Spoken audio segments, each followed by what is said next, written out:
आप सुन रहे हैं जगत गुरु तत्वदर्शी संत रामपाल जी महाराज द्वारा लिखित पुस्तक जीने की राह। ऋषि दुर्वासा की कारगुजारी।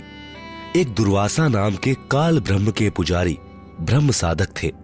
वे चले जा रहे थे। रास्ते में एक अप्सरा यानी स्वर्ग की स्त्री सुंदर मोतियों की माला पहने हुए थी। ऋषि दुर्वासा ने कहा कि यह माला मुझे दे।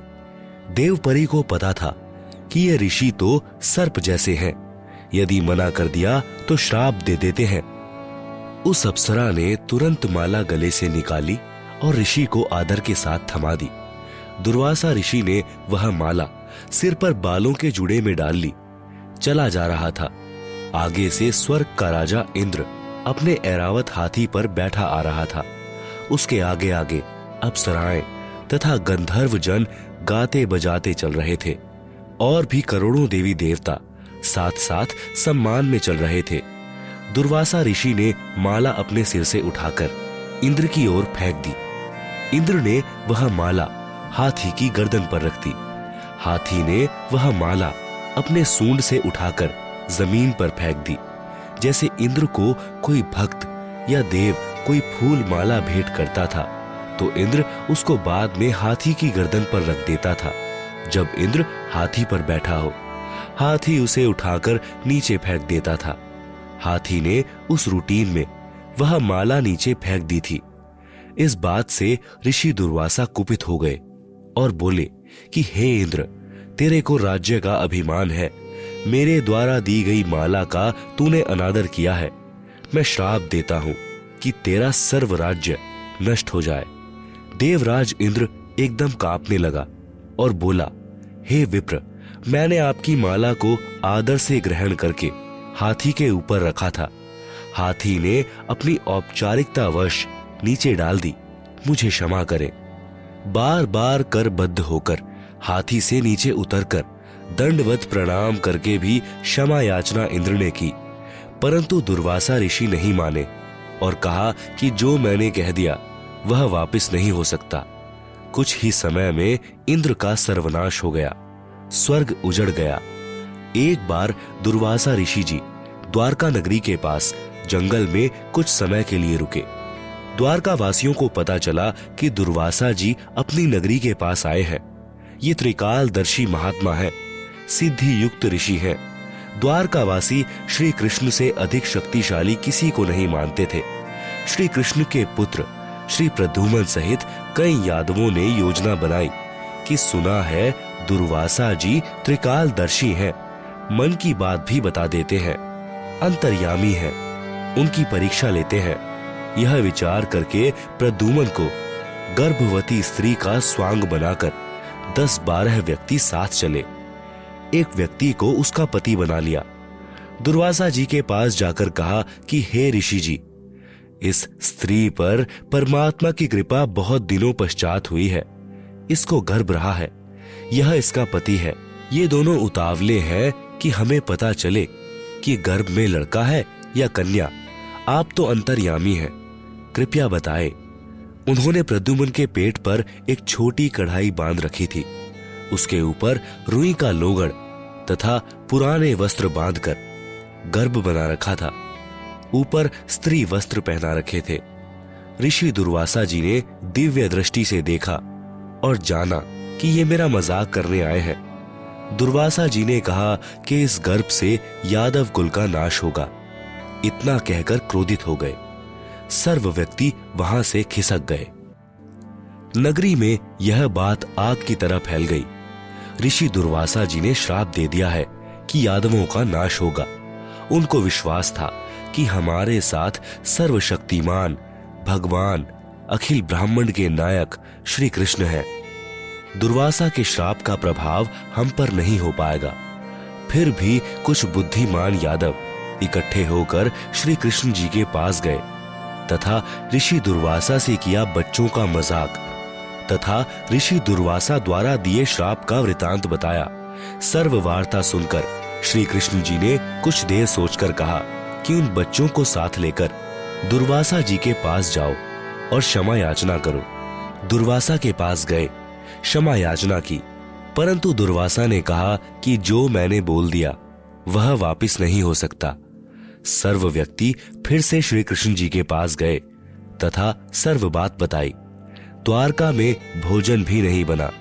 सर्व नगरी चिंता में डूब गई। श्री कृष्ण जी ने कहा कि चिंता किस बात की, जो वस्तु गर्भ रूप में प्रयोग की थी उन्हीं से तो हमारा विनाश होना बताया है।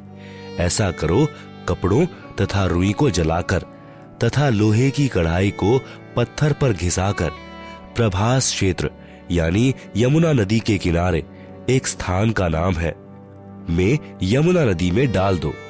वहीं बैठकर घिसाओ। वहीं चूरा दरिया में डाल दो। वहीं पर राख पानी में डाल दो। न रहेगा बांस, न बजेगी बांसुरी। जब गर्भ की वस्तुएं ही नहीं रहेंगी तो हमारा नाश कैसे होगा।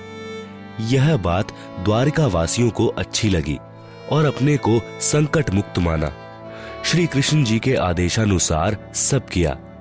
कढ़ाई का एक कड़ा पूरी तरह नहीं घिस पाया। उसको वैसे ही यमुना नदी में फेंक दिया। वह एक मछली ने चमकीला खाद्य पदार्थ जानकर खा लिया। उस मछली को बालिया नामक भील ने पकड़ लिया। जब मछली को काटा तो उससे निकली धातु की जांच करने के पश्चात उसको अपने तीर को आगे के हिस्से में विष युक्त करवाकर लगवा दिया। उसे सुरक्षित रख लिया। जो कढ़ाई का लोहे का चूरा पानी में डाला था वह लंबे सरकंडे जैसे घास के रूप में यमुना नदी के किनारे किनारे पर उग गया। कुछ समय उपरांत द्वारिका नगरी में उत्पात मचने लगा। छोटी सी बात पर एक दूसरे का कत्ल करने लगे। आपस में वैर विरोध बढ़ गया। नगर के लोगों की यह दशा देखकर नगरी के गणमान्य व्यक्ति भगवान श्री कृष्ण जी के पास गए और जो कुछ भी नगरी में हो रहा था बताया और कारण तथा समाधान श्री कृष्ण जी से जानने की इच्छा व्यक्त की, क्योंकि श्री कृष्ण जी यादव तथा पांडवों के आध्यात्मिक गुरु थे। संकट का निवारण गुरुदेव से ही कराया जाता है। श्री कृष्ण जी ने कारण बताया कि दुर्वासा ऋषि का शाप फल रहा है।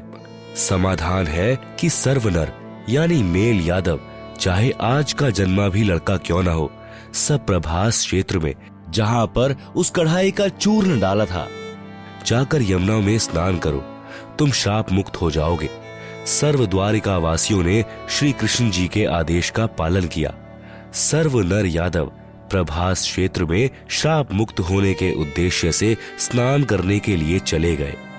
ऋषि दुर्वासा के श्राप के कारण सर्व यादव समूह बनाकर इकट्ठे हो गए।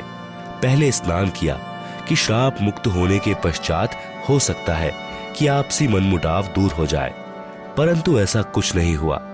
पहले सबने स्नान किया, फिर आपस में गाली गलौज शुरू हुआ। फिर उस घास को उखाड़कर एक दूसरे को मारने लगे। जो घास यानी सरकंडे लोहे की कढ़ाई के चूर्ण से उगा था वह तलवार जैसा कार्य करने लगा। सरकंडे को मारते ही सिर धड़ से अलग होकर गिरने लगा। इस प्रकार सर्व यादव आपस में लड़कर मृत्यु को प्राप्त हो गए। कुछ 200-400 शेष रहे थे। उसी समय श्री कृष्ण जी भी वहीं पहुंच गए। उन्होंने भी उस घास को उखाड़ा, उसके लोहे के मूसल बन गए। शेष बचे अपने कुल के व्यक्तियों को स्वयं श्री कृष्ण जी ने मौत के घाट उतारा। इसके पश्चात श्री कृष्ण जी एक वृक्ष के नीचे विश्राम करने लगे। इतने में देव योग से वह बालिया नामक भील, जिसने उस लोहे की कढ़ाई के कड़े का विषाक्त तीर बनवाया था, उसी तीर को लेकर शिकार की खोज में उस स्थान पर आ गया जहां पर श्री कृष्ण जी विश्राम कर रहे थे। श्री कृष्ण जी के दाएं पैर के तलवे में पद्म बना था। उसमें 100 वाट के बल्ब जैसी चमक थी। वृक्ष की झुरमुट नीचे तक लटकी थी। उनके बीच से पद्म की चमक स्पष्ट नहीं दिख रही थी। बालिया भील ने सोचा कि यह हिरण की आंख दिखाई दे रही है, इसलिए तीर चला दिया हिरण को मारने के उद्देश्य से। जब तीर श्री कृष्ण जी के पैर में लगा तो श्री कृष्ण जी ने कहा, मर गया रे, मर गया। बालिया भील को आभास हुआ कि तीर किसी व्यक्ति को लग गया। दौड़कर गया तो देखा द्वारकाधीश मारे दर्द के तड़फ रहे थे। बालिया ने कहा कि हे महाराज, मुझसे धोखे से तीर चल गया। आपके पैर की चमक को मैंने हिरण की आंख जानकर तीर मार दिया। मुझसे गलती हो गई, क्षमा करो महाराज। श्री कृष्ण जी ने कहा कि तेरे से कोई गलती नहीं हुई है, यह तेरा और मेरा पिछले जन्म का लेन देन है, वह मैंने चुका दिया है। तू त्रेता युग में सुग्रीव का भाई बाली था, मैं रामचंद्र पुत्र दशरथ था। मैंने भी तेरे को वृक्ष की ओट लेकर धोखे से मारा था। वह अदला बदला यानी टिट फॉर टैट पूरा किया है। इस प्रकार दुर्वासा ऋषि के श्राप से सर्व यादव कुल का नाश हुआ। जो वर्तमान में यादव है, ये वो है जो उस समय माताओं के गर्भ में थे, बाद में उत्पन्न हुए थे। सूक्ष्म वेद में लिखा है, दुर्वासा कोपे तहां समझ न आई नीच, 56 करोड़ यादव कटे मची रुधिर की कीच। सरलार्थ, दुर्वासा ने बच्चों के मजाक को इतनी गंभीरता से लिया कि उनके कुल का नाश करने का श्राप दे दिया। उस नीच दुर्वासा ने यह भी नहीं सोचा कि क्या अनर्थ हो जाएगा। बात कुछ भी नहीं थी। दुर्वासा नीच ऋषि ने इतना जुल्म कर दिया कि 56 करोड़ यादव कटकर मर गए और रक्त के बहने से कीचड़ बन गया। इसी प्रकार चुणक ऋषि ने बेमतलब पंगा लेकर मानधाता राजा की 72 करोड़ सेना का नाश कर दिया।